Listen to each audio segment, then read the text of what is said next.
जो air pollution है, तो पूरे 12 महीने में से अगर आप देखो, जो पराली का टाइम होता है वो 2 महीने का, तो उसमें हमारा AQI बहुत ज़्यादा एक्सट्रीम हाई में पहुंच जाता है। बट अगर आप कंपेयर करो बाकी 10 मंथ से, तो बाकी मेट्रो सिटीज़ जैसे मुंबई है, तो उसके बिल्कुल बराबर ही रहता है। तो ऐसा सच ये बात नहीं है कि दिल्ली का ही बहुत ज़्यादा हाई रहता है। वो 2 महीने की होता है, और वो 2 महीने होता है क्योंकि पराली की वजह से। अब पराली की जो पूरी कंट्रोल है, वो मतलब हरियाणा और पंजाब है। पंजाब में जो गवर्नमेंट है वो दिल्ली की गवर्नमेंट है। तो मतलब वो कुछ ना कुछ तो कर सकते हैं ऐसा कि वहाँ पे अगर उनके पास हरियाणा कंट्रोल नहीं भी है, तो पंजाब से तो एटलीस्ट ऐसा कुछ करे कि वहाँ से कम होए, तो थोड़ा सा AQI कंट्रोल में है उन 2 महीनों में। और बाकी सेंट्रल गवर्नमेंट से बात करके हरियाणा वाले लोगों से भी थोड़ा सा कोऑपरेशन मांगना चाहिए, ताकि थोड़ा एयर पोल्यूशन में कंट्रोल आए। Delhi is a metropolitan city, तो यहाँ पे बहुत सारी इंडस्ट्रीज़ होती हैं, तो इंडस्ट्रीज से बहुत ज़्यादा पोल्यूशन जनरेट होता है। तो फिर government can take actions upon that, and फिर बर्निंग ऑफ वेस्ट पे भी एक्शंस ले सकते हैं। फिर अगर पोल्यूशन की कम करने की बात की जाए, तो फिर अगर हम एज एन इंडिविजुअल देखें, तो फिर हम पब्लिक ट्रांसपोर्ट यूज़ कर सकते हैं, जिससे हम पोल्यूशन रिड्यूस कर सकते हैं। दिल्ली में तो इतने सारे फैसिलिटीज़ भी हैं पब्लिक ट्रांसपोर्ट के। तो as a responsible citizen of India, we should take initiative towards that. कई तरह के पोल्यूशंस होते हैं, but in central state of our country Delhi, यहाँ पर मेजर प्रॉब्लम जो है वो एयर पोल्यूशन को लेकर है।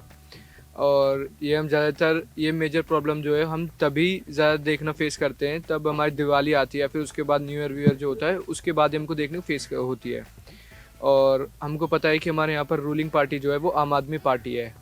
हम बीजेपी के अगर पर्सपेक्ट से देखें तो वो ब्लेम करते हैं आम आदमी पार्टी को कि रूलिंग पार्टी यही है, तो फिर इनको इस चीज़ को लेकर कोई वर्क करना चाहिए। बट लेकिन आम आदमी पार्टी ब्लेम बीजेपी को करती है, एज की बीजेपी सेंट्रल गवर्नमेंट है हमारी कंट्री की। अगर हम जिस भी पार्टी के पर्सपेक्टिव से देखें तो वो ही पार्टी ब्लेम होती है इस चीज़ को लेकर। सो सॉल्यूशंस यही है कि एज अकॉर्डिंग टू अभी हमारी आम आदमी पार्टी ने निकाला है कि ग्रेप्स जो है उसके अकॉर्डिंग डिवाइड कर दिया है, तो यही फ़िलहाल के लिए सॉल्यूशन है कि एज अकॉर्डिंग टू ग्रेप हम अप्लाई कर सकते हैं और अपने एयर पोल्यूशन को कंट्रोल कर सकते हैं। पोल्यूशन के ऊपर बात होती है ना, तो बस दो ही चीज़ें ज़्यादातर आती है कि दिवाली आ रही है तो पोल्यूशन हो रहा है, और जब न्यू ईयर आ रहा है तो पोल्यूशन है। पर जो जो डेली लाइफ में होता है ना, जब जब मतलब कच्चे मिट्टी के बर्तन वगैरह बनते हैं तो उसके लिए भट्टियाँ बनती हैं, कुम्हारों के एरिया होते हैं। तो अगर दिल्ली में देखा जाए तो वेस्ट दिल्ली, मेरे एरिया में जैसे वेस्ट दिल्ली में कुम्हारों की भट्टियाँ और बहुत सारी चीज़ें ऐसी हैं जो पॉल्यूशन ज़्यादा क्रिएट करती हैं, मैसिव अमाउंट में होती हैं। और मुझे लगता है जैसे वहाँ पे जब ये चीज़ें होती हैं तो उसका एक वेस्ट रखने का कोई जगह नहीं होता, तो उसके लिए भी एक चीज़ होना चाहिए कि इन सबको कहाँ इकट्ठा करा जाए अच्छे से। दिल्ली गवर्नमेंट ने 2015 में जब आई थी तो वादा किया था कि 5 साल में यमुना क्लीन कर देंगे। फिर 2020 का आया, फिर बोला कि यमुना साफ कर देंगे। अब बोला है कि सीवेज लाइन बिछा दी, अब फिर 2025 से कम पूरा 20-30 से कम पूरा साफ कर देंगे। तो इनका चलता रहता है, ये हो गया 15 साल हो गया, मैं देखता आ रहा हूँ यहाँ पे होता नहीं है साफ। ये सेंट्रल गवर्नमेंट भी करती है, ये भी ये करती है। सोल्यूशन ये है कि काम करें ना, बस वो बातें ना करें। मुझे बातें बहुत देख ली मैंने। अब जैसे एक मशीन आई है बाहर से, तो मशीन आई वो पूरा कचरा साफ कर देती, तो उस मशीन को लाया जाए कचरा साफ। अब जैसे छठ पूजा हुई थी, छठ पूजा में एक वीडियो आई थी, वायरल हुई थी कि वो पूरा झाग बनी हुई थी वहाँ पे, पूरा लिटरली झाग बनी हुई थी। उसके ऊपर तो काम हो सकता है।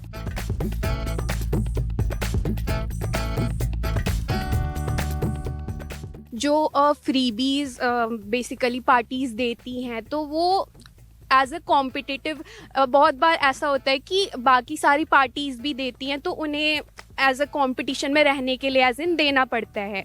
एंड ऊपर से उससे वोट्स भी ज़्यादा आते हैं, वो तो एक बेनिफिट होता ही है। तो अकॉर्डिंग टू मी फ्रीबीज अगर एक एक्सटेंट तक दी जाए, क्योंकि हम देखते हैं कि बहुत सारी ऐसी फैमिलीज़ होती हैं जहाँ पे हाउसवाइफ्स होते हैं हमारे इंडिया में। तो अगर उनको एज अ पॉकेट मनी ये फ्रीबीज मिल रही हैं उनके खर्चे के लिए, तो वो एक अच्छी बात है। बट वही बात है कि किसी भी चीज़ का अगर ज़्यादा वो लिमिट क्रॉस करे तो फिर वो प्रॉब्लम क्रिएट करती है, फिर लोगों में उसमें डिपेंडेंसी बढ़ जाती है। तो I feel government should have a balance between providing the freebies to the people. Freebies को लेकर मेरा ये ओपिनियन है कि अगर ऐसे ही गवर्नमेंट जो है एक अमाउंट डिस्ट्रीब्यूट करती रही फ्री में नॉर्मल लोगों को, तो फिर लोग इस चीज़ को लेकर एडिक्ट हो जाएंगे एंड गवर्नमेंट में भी ये पार्टीज़ में भी होड़ लग जाएगी कि मतलब अगर ये 2100 डिस्ट्रीब्यूट कर रहे हैं तो हम उस अमाउंट को भी हम और इंक्रीज़ करें एंड ये इस वजह से हो रहा है क्योंकि फ़र्स्ट ऑफ ऑल ये आम आदमी पार्टी ने इंट्रोड्यूस करा था फर्स्ट टाइम कि हम लोगों को फ्री में, फ़र्स्ट ऑफ ऑल उन्होंने कहा था कि हम इलेक्ट्रिसिटी यूनिट्स जो है उनको फ्री में देंगे एंड बिल का अमाउंट कम हो जाएगा, लेकिन ये नॉर्मल पीपल के लिए अच्छा नहीं है क्योंकि जो अमाउंट हम डिस्ट्रीब्यूट कर रहे हैं एंड हमको ये लग रहा है देखने में कि ओनली 2100 पर पर्सन डिस्ट्रीब्यूट करा जा रहा है, लेकिन अगर हम उसको सब में देखेंगे तो वो अमाउंट बहुत ज़्यादा बड़ा हो जाता है एंड डिस्ट्रीब्यूट करने की जगह अगर हम उस अमाउंट को किसी इंडस्ट्रीज़ में लगाएं तो फिर उससे हमारी कंट्री की ही ग्रोथ होगी एंड जो हमारे यूथ है उनको रोज़गार मिलेगा एंड वो अपने पैर पे कुछ करना चाहेंगे। और फ्री में अगर पैसे बांटने से अच्छा तो यही है कि लोग अगर वर्क करके पैसे कमाए, उससे हमारी कंट्री को और लोगों को दोनों को ही फ़ायदा होगा। जो हमें फ्रीबीज मिलते हैं, जैसे कि अगर हम ये बात करते हैं कि फ्रीबीज सिर्फ इलेक्शन के टाइम पे देते हैं, तो उसमें कोई दिक्कत वाली बात नहीं है क्योंकि कोई भी पार्टी होएगी तो वो हमेशा चाहेगी कि उसको वोट्स मिले। फ्रीबीज का एज सच इम्पॉर्टेंट रोल भी होता है कभी कभी, किसी सोसाइटी किसी पर्टिकुलर ग्रुप का वेलफेयर हो जाता है उससे। और ऐसी भी फ्रीबीज होती है जैसे कि इलेक्ट्रिसिटी वाली है, तो पूरे 5 साल बहुत कम इलेक्ट्रिसिटी बिल आता है, तो वो तो पूरे 5 साल ही चल रही है। अगर इलेक्शन के टाइम पे कोई वुमेन को एक्स्ट्रा जो फ्री भी आ रही है, तो अगर उससे उनके वोट्स बढ़ रहे हैं तो ऐसा कोई दिक्कत होनी नहीं चाहिए।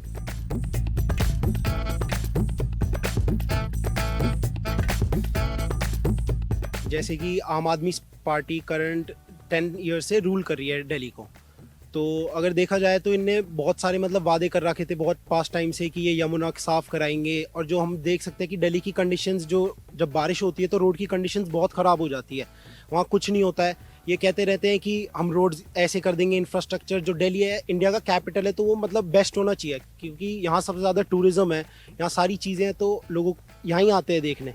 तो मेरा मानना ये है कि उनको उनके अपने वादे भी पूरे करने चाहिए जिसके वो कहते हैं कि हम ये करेंगे वो करेंगे। अब जैसे कि मान लो कि अब कोई एम्बुलेंस वगैरह है, अब एम्बुलेंस वगैरह को जाने तो पॉट होल इतने हैं रास्ते में, इतनी सारी चीज़ें कि वो जा ही नहीं पाती अपने वहाँ तक, वो ट्रैफिक वगैरह इतना ज़्यादा है हर जगह। तो दिल्ली मेरे हिसाब से गवर्नमेंट अपने वादे पूरे नहीं कर रही है। जैसा कि आप जानते हैं कि जो हमारी मेन बीजेपी है, प्राइम मिनिस्टर नरेंद्र मोदी जी, तो बीजेपी की जो आप सरकार देख सकते हैं, मान लो कि हमारी शायद इकोनॉमी भले ही कम हो रही हो, पर आज हम बीजेपी की वजह से, नरेंद्र मोदी जी की वजह से इंडिया जहाँ स्टैंड करती है वहाँ मेरे हिसाब से पास्ट किसी भी प्राइम मिनिस्टर ने कहीं स्टैंड नहीं कर पाया इतना अच्छा जहाँ आज हम स्टैंड कर रहे हैं।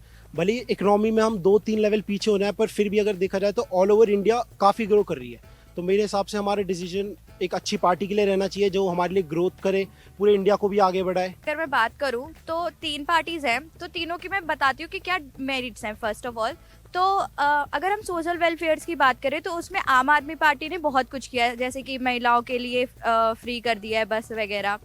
और अगर मैं इंफ्रास्ट्रक्चर की बात करूं तो आपने वैसे भी देखा होगा कि पूरे इंडिया में ही इंफ्रास्ट्रक्चर बहुत अच्छा हो गया है जस्ट बिकॉज ऑफ बीजेपी, तो ये चीज़ उनकी बहुत अच्छी है।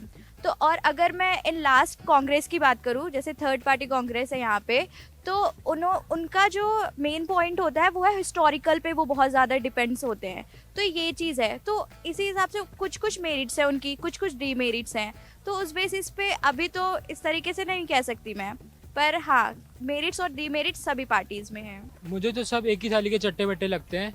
आप आई थी करप्शन के अगेंस्ट, अभी आपका करप्शन का केस आया था, ये जो लिकर वाला आया था, बीजेपी भी यही करती है। सेंट्रल में आके बीजेपी ने भी ये राफेल वाला किया था, आपने भी किया, कांग्रेस भी यही करती है। आई फील कि अगर हम दिल्ली की बात करें तो आपकी एक लेगेसी रही है, उन्हें एक्सपीरियंस है, तो फिर मैं पर्सनली आपको प्रेफर करूँगी। एंड ऑल्सो पर्सनली मुझे एक और उनकी स्कीम अच्छी लगती है जो कि वो स्कूल्स में बहुत सारे चेंजेस, लाइक जो हमारा करिकुलम है बेसिकली इंडिया में, तो वो बहुत ज़्यादा थियोरेटिकल बेसिस है, मतलब सारी चीज़ें बहुत थियोरेटिकल होती हैं। एंड अगर हम बाहर फॉरेन कंट्रीज से कंपेयर करें तो वहाँ पे बच्चों को बहुत प्रैक्टिकली नॉलेज दिया जाता है। तो आप गवर्नमेंट ने इस चीज़ को बहुत चेंज करने की कोशिश कोशिश की है दिल्ली के स्कूल्स में कि बच्चों को ज़्यादा प्रैक्टिकल नॉलेज की तरफ भी पुश कर रहे हैं। तो मुझे एज अ यूथ हम एजुकेशन को प्रेफर करेंगे ऑब्वियसली, तो इसीलिए मैं आपको प्रेफर करूँगी। According to me, BJP is the current best party as the infrastructure of our country has developed many ways. As we can see the roadways, it is now being compared to the high-end countries like America, Russia and all. As our roadways has totally developed, BJP is promoting schemes for the industries. Basically, tax is getting high, but the facilities are also getting high. As in, we can say Aam Aadmi Party. Aam Aadmi Party is not such a good party for us as they have given the fee in the Punjab also. But now, before these elections, many ladies from Punjab has also came that we have not got all that fees in us. It is just a bait to get the votes. So according to me, BJP is the best.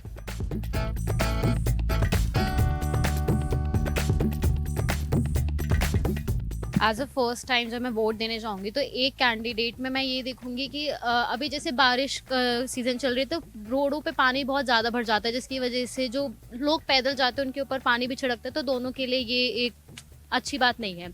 दूसरी बात, यहाँ पे employment की बहुत दिक्कत है कि job नहीं मिल पा रहे इतने लोगों को, जो ज़्यादा वो कर पा रहे हैं उनको ही मिल पा रहा है। इक्वल अपॉर्चुनिटी जॉब में मिलनी चाहिए। थर्ड इज़ जैसे हाईवेज वगैरह में पब्लिक टॉयलेट्स हैं बट साफ़ नहीं है वहाँ पे, और वहाँ पे अगर सैनिटरी पैड्स का भी अवेलेबल नहीं है वहाँ पे, तो ये काफ़ी मेजर इशू है। अगर ये तीनों पार्टी, मतलब ये तीनों चीज़ें अगर कोई पार्टी कहती है कि हम करेंगे तो I should vote. So as a youth हम ज़्यादातर एम्प्लॉयमेंट अपॉर्चुनिटीज़ जहाँ पे प्रोवाइड की जाएंगी, जो पार्टीज़ प्रोवाइड करेंगे, हम उन्हें वोट करेंगे। और बाकी दिल्ली में pollution is a major issue, तो फिर जो पार्टी स्टेक्स लेती है पोल्यूशन को ठीक करने के लिए, हम उन्हें वोट करेंगे।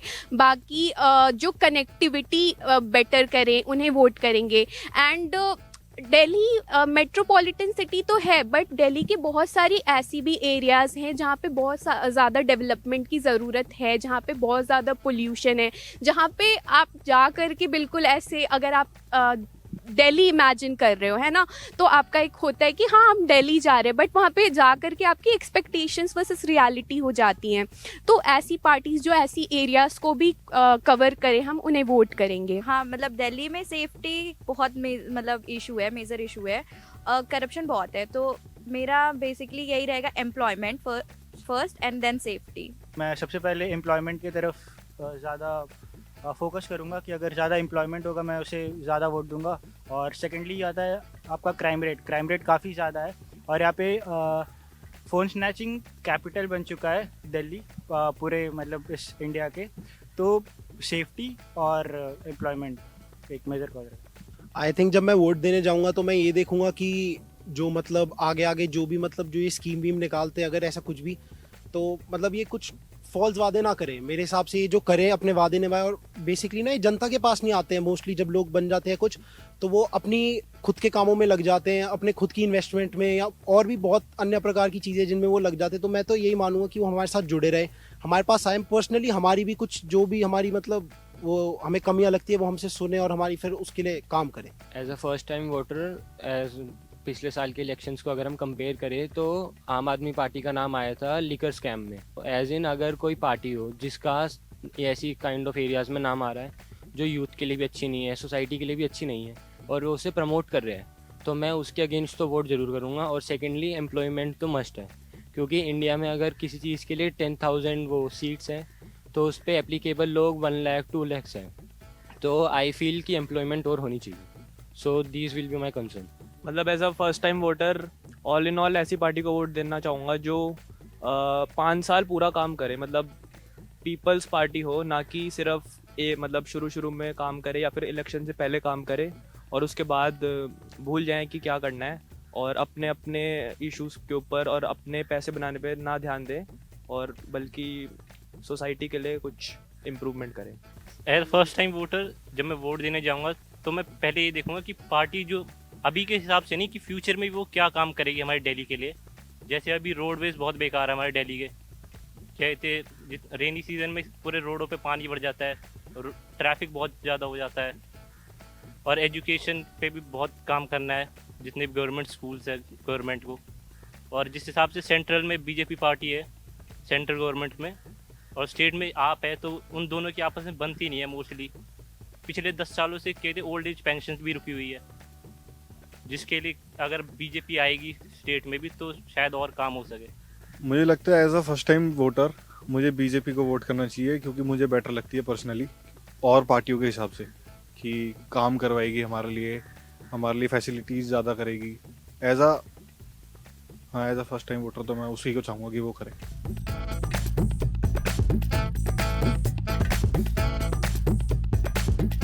आई फील कि कहीं पे भी अगर हम काम करते हैं ग्रुप में तो फिर कोऑपरेशन बहुत ज़रूरी होता है।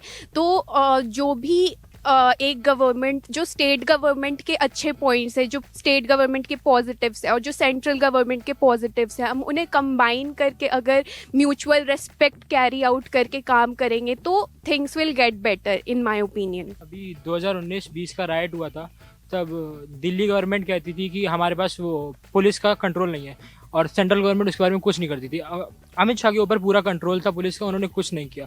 तो ये सॉर्ट करना चाहिए ना कि किसको पावर देनी है, सेंट्रल को रखनी है या यूनियन टेरेटरी बना दो, फिर दिल्ली की पावर सेंट्रल ही ले ले या फिर स्टेट को दे दो, तो सॉर्ट कर लिया जाए सीधे सीधे।